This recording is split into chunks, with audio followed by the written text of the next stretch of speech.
Les organismes filtreurs absorbent toutes les particules, ou en tout cas tout ce qui peut se retrouver dans l'eau de mer. Bonjour à tous et bienvenue dans cette nouvelle interview en moins de 6.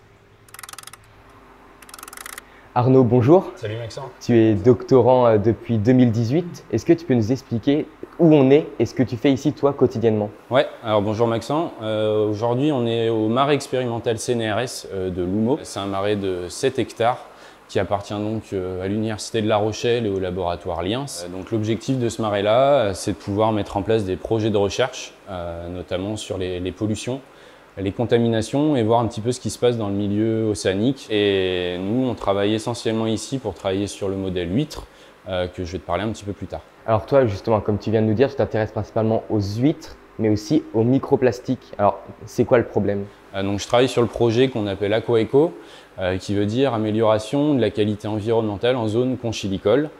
Donc c'est un projet qui vise à déterminer les potentiels effets des microplastiques, mais aussi des substances phytosanitaires, donc les pesticides, pour voir s'il pourrait y avoir des effets sur le modèle huître, mais je travaille aussi sur les moules. Et effectivement, je travaille donc sur les microplastiques qui aujourd'hui sont une grosse source de préoccupation. On en retrouve dans tous les milieux. Ce sont des microparticules qui se fragmentent dans l'eau et qu'on ne voit pas forcément à l'œil nu et qui viennent embêter certains organismes comme les filtreurs, donc qui sont les huîtres ou les moules. Alors, à quel moment est-ce que le microplastique est plus susceptible de s'intégrer dans l'huître? Alors aujourd'hui, on n'a pas toutes les réponses à ces questions. Il y a beaucoup d'études qui sont menées et moi je travaille aussi donc, depuis 2 ans sur des études permettant de mieux comprendre le phénomène microplastique. Aujourd'hui, ce qu'on sait, c'est que les organismes filtreurs absorbent toutes les particules, ou en tout cas tout ce qui peut se retrouver dans l'eau de mer, donc le milieu où elles vivent.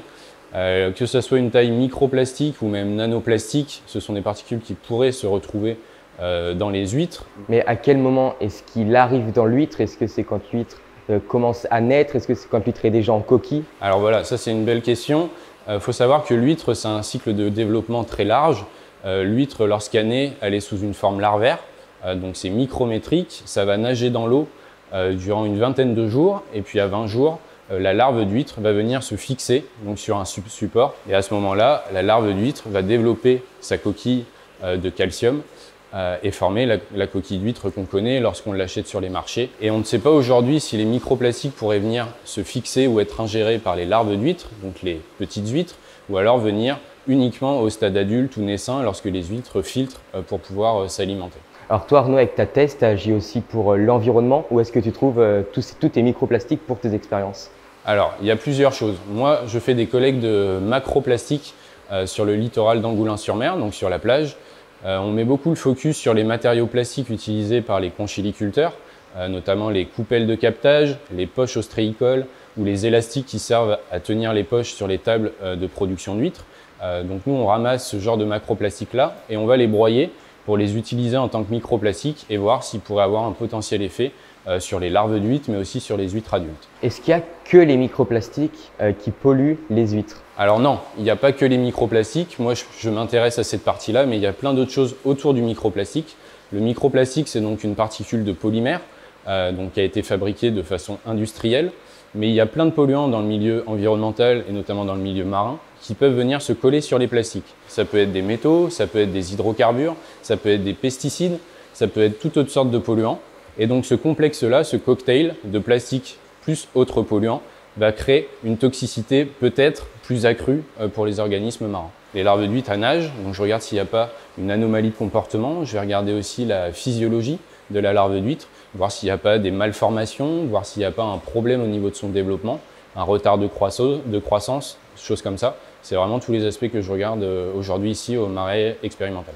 Donc tu comptes pas tes heures pour avoir les meilleurs retours sur ta thèse? Alors en doctorat, on compte rarement nos heures. On aime aussi ce qu'on fait. On est sur un projet novateur, intéressant. On a envie d'apporter en fait une réponse aux professionnels de la filière, donc les conchiliculteurs. Et nous, on a envie de répondre aux mêmes questions par rapport aux polluants qu'on retrouve en mer, comme les microplastiques et les pesticides. Donc on organise régulièrement des comités permettant de restituer certains résultats, certaines informations, dans le but et pour objectif final d'apporter des solutions concrètes sur l'utilisation peut-être de matériaux différents que le plastique, peut-être des matériaux biodégradables, biosourcés. Il y a des choses qui sont en test aujourd'hui, c'est vraiment ça qui m'a poussé à monter ce projet. Alors autour du local expérimental, on est entouré de marais. Pourquoi est-ce que tu as choisi de faire ta thèse ici, sur le terrain, plutôt qu'en laboratoire? Alors la particularité du marais, c'est qu'on reçoit de l'eau de mer directement des pertuis bretons, donc notamment de la baie de l'Aiguillon. Donc c'est pratique pour nous parce qu'on utilise des quantités astronomiques d'eau de mer pour le développement des huîtres. Donc on récupère directement l'eau de mer qui arrive des marais, donc c'est naturel. Et de plus, on a des clairs, donc comme je te disais, on a 7 hectares de clairs. Donc lorsqu'on a besoin de remettre en stabulation ou en développement des huîtres, donc dans des poches, directement dans les marais, on a juste à se déplacer dans les clairs et on peut lancer nos huîtres pour qu'elles se développent tranquillement. Alors, tu n'as pas donné de résultats, mais est-ce que tu as des hypothèses déjà? Est-ce que les huîtres sont impactées? Aujourd'hui, on n'a pas forcément de résultats qui nous permettent de conclure que les microplastiques polluent ou en tout cas impactent les huîtres. Est-ce que les pesticides impactent les huîtres? On ne sait pas encore non plus. En tout cas, ce qui est sûr, c'est qu'on peut faire une hypothèse, et je ne suis pas le seul à le faire, plusieurs chercheurs travaillent dessus, c'est qu'aujourd'hui, dans le milieu marin, on a un cocktail de polluants qui se forme et qui pourrait être toxique et nocif pour les organismes marins, mais que ce soit les huîtres, que ce soit les poissons ou des mammifères marins un peu plus gros. Voilà, aujourd'hui, c'est l'hypothèse qu'on peut faire. On continue de travailler là-dessus et on espère avoir des résultats un peu plus prometteurs sur la fin du projet. Merci beaucoup Arnaud de nous avoir accordé ce temps d'interview et pour toutes ces informations très intéressantes. On te souhaite bonne continuation pour la suite de ta thèse et au plaisir. Merci Maxence.